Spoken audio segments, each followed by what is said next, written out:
Welcome to the Labor and Employment Podcast Series. This podcast will address the importance of investigating a harassment complaint by Kelley Kaufman, attorney at law. Ms. Kaufman is a member of the Education Law and Labor and Employment Practice Groups at McNees. Hello. Thank you for joining me for today's podcast. Pop quiz. What should an employer do when it receives a complaint of discrimination or harassment in its workplace? Hopefully, your answer is to listen, take it seriously, and investigate. If not, this is the podcast for you. Under federal and state anti-discrimination laws, employers have an obligation to eliminate discrimination and harassment from their workplace. This obligation requires employers to be proactive and take prompt, effective action to address and remedy discrimination or harassment that comes to their attention. This includes the duty to investigate any complaints of discrimination or harassment. So why does this matter to your company? First, conducting a prompt and thorough investigation into internal complaints of harassment fulfills that legal obligation I just mentioned. It also allows your company to address and remedy harassment concerns before they become a bigger issue, or worse, a legal claim. And it puts your company in a much stronger position to defend any potential legal claims that do arise. So, what do you do when your company receives an internal harassment complaint? Here are 4 simple rules. Rule number 1. Listen. Remember, employers are liable for conduct that they knew about, but employers also are liable for conduct that they should have known about, which requires situational awareness, not just on human resources' part, but also on the part of your supervisors. Supervisors cannot turn a blind eye or a deaf ear to potentially harassing conduct or comments in the workplace, even if no one makes a formal complaint.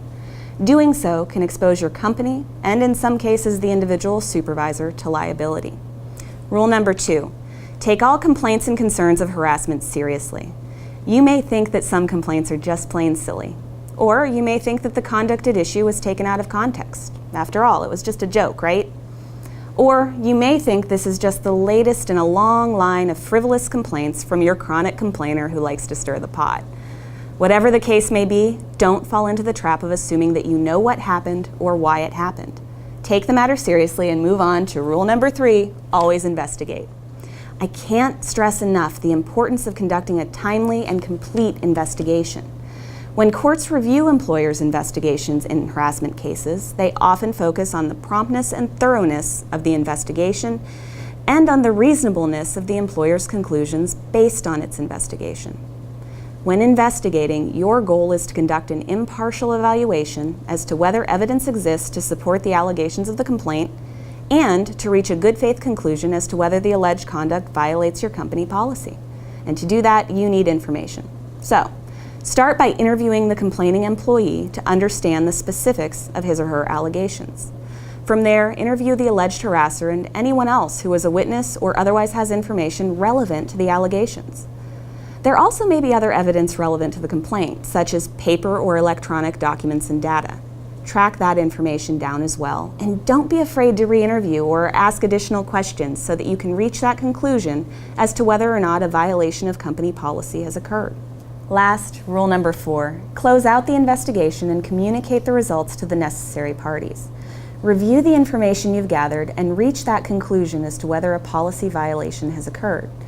If it has, the company must take appropriate action to address the misconduct and ensure that it does not recur. Corrective action is at the company's discretion, but remember that it should be commensurate with the seriousness of the conduct at issue. Finally, close the loop by communicating the findings both to the complaining employee and to the accused employee. Now, this podcast was designed to simplify these situations, but I know they're never simple. If you're not sure how to handle a complaint or an investigation, talk to your legal counsel. You also need to be able to recognize when you are too close to a situation or the situation is particularly sensitive that it may be appropriate to engage an outside investigator to assist. At McNees, we partner with our clients regularly to help them navigate these issues and effectively handle internal harassment complaints and investigations. Remember, your investigation into an internal complaint and your decision-making based on that investigation will be critical to establishing a defense to any subsequent legal claim of harassment. Take it seriously and take the time to do it right. If you have any questions about conducting workplace investigations, please contact us using the information on the screen. Thank you.